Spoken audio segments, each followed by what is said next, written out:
La semaine s'annonce prometteuse. Chris Hare, économiste chez Investec, nous rejoint en ligne pour discuter des principaux événements. Alors Chris, le FMI a approuvé le yuan chinois en tant que devise de réserve en le rajoutant au panier des droits de tirage spéciaux. Les actions chinoises traversent leur pire période de vente massive depuis la fin d'août. À quel genre de réaction des marchés internationaux vous attendez-vous ? En ce qui concerne la réaction des marchés à l'inclusion du yuan dans les DTS, on peut constater que les marchés n'ont pas été surpris parce que cet événement a été largement anticipé et les membres du FMI ont recommandé l'inclusion du yuan au panier il y a quelques semaines. Voilà pourquoi la décision de lundi a été presque garantie. C'est aussi la raison pour laquelle il n'y a pas eu de surprise de ce côté. Pour ce qui est de la chute de plusieurs indices chinois la semaine dernière et surtout les faibles données sur les bénéfices, cela s'explique plutôt par les effets macroéconomiques. Les déclarations des autorités concernant le financement à effet de levier ont également eu un certain impact. Certaines de ces déclarations semblent être assez idiosyncratiques. Nous n'envisageons pas beaucoup de volatilité en Chine cette semaine.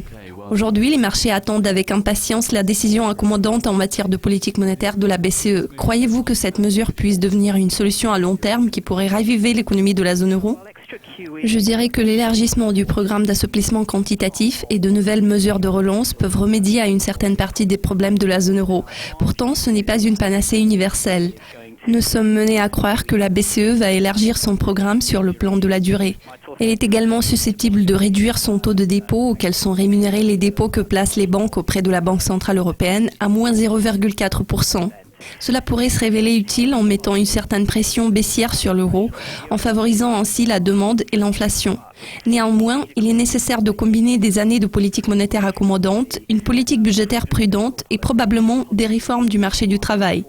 Ces trois éléments pris ensemble sont nécessaires pour relancer la croissance au sein de la zone euro.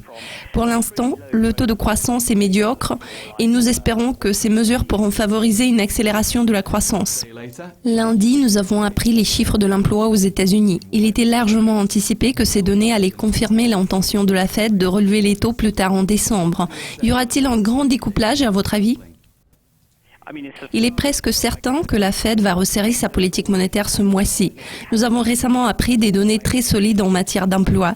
Au vu du faible taux de chômage de 5% enregistré le mois dernier et de l'accélération générale de la création d'emplois, il est fort probable que nous verrons une hausse graduelle de taux d'intérêt aux États-Unis. Cela devient d'autant plus probable dans le contexte de très faibles taux d'intérêt dans la zone euro. Cette tendance s'annonce assez durable, tandis que les taux d'intérêt aux États-Unis sont plus élevés. Cela est censé aboutir à plus de faiblesse de la monnaie unique contre le dollar. Il est toujours possible que nous voyions la parité entre l'euro et le dollar. Disons que ce n'est pas notre scénario de base, mais cela reste probable. Cette divergence entre les taux et la faiblesse générale de l'euro devrait persister pendant un certain temps. Il y a donc beaucoup de choses à surveiller. Chris, merci. Restez branchés sur le site de Dukascopy TV pour être au courant de tous les développements. Très bientôt, Monica Gibson vous présentera le bilan de cette semaine.